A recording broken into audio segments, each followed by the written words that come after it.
ఇప్పుడు ఒక నెంబర్ ఇస్తా. ఈసారి నేను వందల స్థానం తీసుకుంటానన్న. అర్థమైందా? ఈ నెంబర్ ఎంతనో మీరు చెప్తారా చూద్దాం. ఇది ఎంత ఎంత నెంబర్ చెప్పండి. ఇప్పుడు చెప్పండి.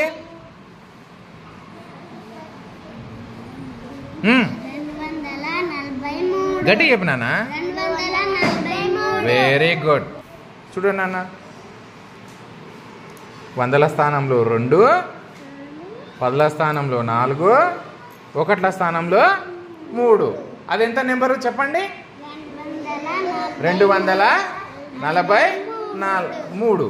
ఏ స్థానానికి రాస్తున్నామో ఇక్కడ కూడా నేను అదే రాసుకుంటున్నాను. వందల స్థానంలో 2, పదుల స్థానంలో 4, ఇక్కడ 3. ఎంత నెంబర్ ఇది? 243.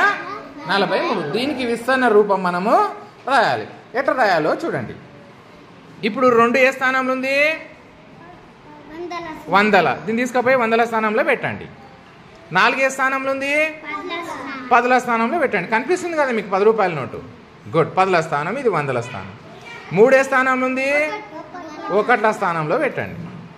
ఇప్పుడు మీరు చేయాల్సిందల్లా వందలు ఎన్ని ఉన్నాయి? 2 200 పెట్టాలి అక్కడ. చూడండి అన్న, 200 పెడుతున్నా. ఇది ఒక 100. ఈ మొత్తం చదరాలు 100 ఉంటాయి. ఇంకొక 100. 200 అయిందా? ఇక్కడ 10 ఎన్ని పెట్టాలి? నేను 4 పెట్టాలి. చూడు, 1 2 3 4. ఒకట్లు ఎన్ని పెట్టాలి? 1 2 3. ఓకేనా?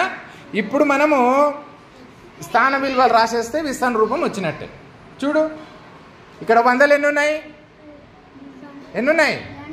2. అంటే ఇది మొత్తం ఎంత రాయాలి నేను? 200. ఓకేనా? ఇక్కడ 10 ఎన్ని ఉన్నాయి? ఎంత రాయాలి నేను ఇక్కడ మొత్తము? 10 20 30 40. ఇక్కడ ఒకట్లు ఎన్ని ఉన్నాయి? 3కు 3 రాస్తాం. చూడండి, వచ్చేసింది. 243కు విస్తరణ రూపం చూడండి. వందల స్థానంలో 2 ఉంది కాబట్టి దాని విలువ 200. పదుల స్థానంలో 4 ఉంది కాబట్టి దాని విలువ 40.